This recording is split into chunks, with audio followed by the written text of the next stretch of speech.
Well, folks, I would like to welcome you to the very first episode of Schola Fides. And for this episode, I want to talk just a little bit about why. Right? Why Schola Fides? Why do this? What's the point? So, here's my short, well, probably not short, let's be fair. Here's my answer. The At the base of all of this is a conviction that we live in an age of functional biblical illiteracy. And I think that's true really pretty much across the board. I mean, there would probably be a few exceptions to that. But at the end of the night, I think that the vast majority of people that are professing to be Christians are functionally biblically illiterate. And here's what I mean by that when I say functionally. We have the Bible. We have access to the Bible in a way that our Christian predecessors could not possibly have comprehended or hoped for, really. So if we step back and we look at history, really up to the invention of the printing press, getting a copy of Scripture was, at bare minimum, extraordinarily and prohibitively expensive. So because you were having to pay someone to copy a book out by hand and to make sure it looked good and that it was proper. And then we had men like Martin Luther and Jan Hus and William Tyndale who put their lives at risk to translate the Bible from the languages that it was available in. At the time that they were doing their translating, the Latin Vulgate was the translation that was being used by the majority. Desiderius Erasmus of Rotterdam had recently produced a Greek New Testament, and this was all part of a moment in time where people were going back to wanting to read the original authors in their original languages, and this was true across the board, not just when it came to Scripture. And so they began to study, read, and understand Greek and Hebrew as well. And as the Reformation occurred in the period leading up to the Reformation as well, we had men that were willing to die in order to translate the Scriptures into the common language of whatever people they dwelt among. But what we lose sight of in that is that the people that they were preaching to week by week in their churches were largely illiterate and were functionally biblically illiterate as well. And so as time went on, obviously the ability to access copies of the Scripture became far easier. The printing of books became extraordinarily widespread. Literacy became far more common than it had been up to that point in history. But now we live in a point in time, I think, where we have the Bible. I would be surprised if anyone watching this doesn't have a Bible at least in the house that they're in, if not the very room that they're sitting in. And in fact, they might have more than one Bible. They may have multiple copies in various translations. But we don't really know the Bible right now any better than those folks that Martin Luther and Ulrich Zwingli, Martin Bucer, John Calvin, we don't really know the Bible any better than the people that were members of their church did.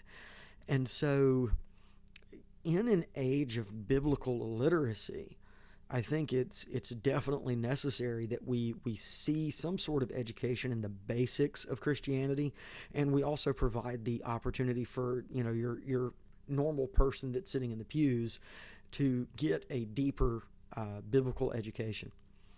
And I think on top of that situation where we have functional biblical illiteracy, I think there's another layer to that as well. And so even where we don't have, say, biblical illiteracy as bad as it could be, there's also this phrase that, every time I hear someone say this, it makes me want to stick my head in an oven. What does that text mean to you? Well, let me be honest, it doesn't really matter what that text means to you, because now we've created this sort of, my subjective understanding of the text is all that really matters. When the question really is, what did that text mean to the author who wrote it and to the audience to whom it was originally written? And so this idea of, like, what does the Bible mean to you, has allowed us then to turn the Bible into a book of rubber that we can just twist around and really make it mean anything that we want to mean. And then so even when you try and talk with someone now about Scripture, about, this belief or that belief, like, can we anchor that particular belief in the Bible? What you get is this sort of ethos of, well, your opinion is no better than my opinion, because that's not what the text means to me. On top of that, I think there's another layer on top of not just the biblical literacy and then the subjectivism that is so prevalent in trying to understand the Scriptures. A level even on top of that is an extraordinarily common reality of just really, really shallow and very poor preaching. And some of that has come out of a history of theological liberalism, where the preached word began to be denigrated. We can also see that in some other places where, because of our desire to be seeker sensitive, we're trying to preach and do our worship and our church services in a way that isn't going to turn off a seeker, some outsider that's never been to church before, that this is new for them. And in doing that, we've denied deep biblical education to the people that are in the pews, and we've allowed the prevalence of this sort of, well, this is what the text means to me thing. And so now not only are you functionally biblically illiterate, what's worse, your preaching that you receive isn't helping you gain any real biblical literacy. And so not only are you functionally biblically illiterate, the place you're supposed to be able to go to learn more about Scripture and to be more expert in the Word is the very place that's preaching in a way that shows so shallow that you couldn't possibly get educated there. And some of that particular piece is fed by pastors that are really poorly educated. And I'm not blaming the pastors here. I'm blaming the churches that support the seminaries where this is happening.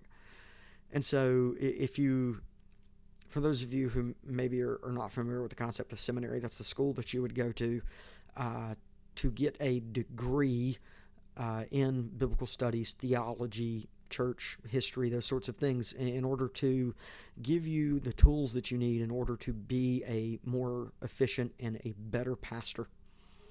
And so there is a movement that is very prevalent that is seeking to lower the number of credit hours that are necessary for men to receive their degree.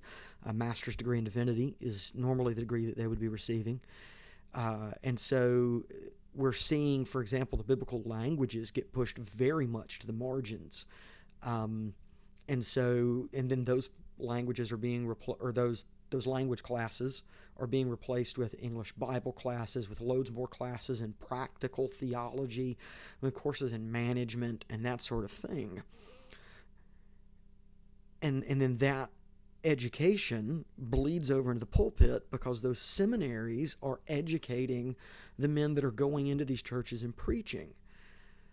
And then there has been as well a shift in what we might call the traditional form of Christian education. I wish I could say that I knew when this shift started. I wish I could pinpoint, like, this is when it began as a specific moment in time, but I really can't. But for 1900 years, the normal way of Christian education was the process of catechesis. And so that type of education, catechesis, that word is derived from a Greek verb, katecheo. It means to sound down, or really the idea is that to echo back. And this was a process of teaching the faith by way of question and answer. And so some of the famous catechisms that do this would be the Heidelberg Catechism in the Reformed tradition, the Westminster Shorter Catechism, also in the Reformed tradition, Luther's Small Catechism as well, in the Lutheran tradition. This was a normal a way to educate people, and it actually goes all the way back to the church in at least the second century, and I would say the first century as well.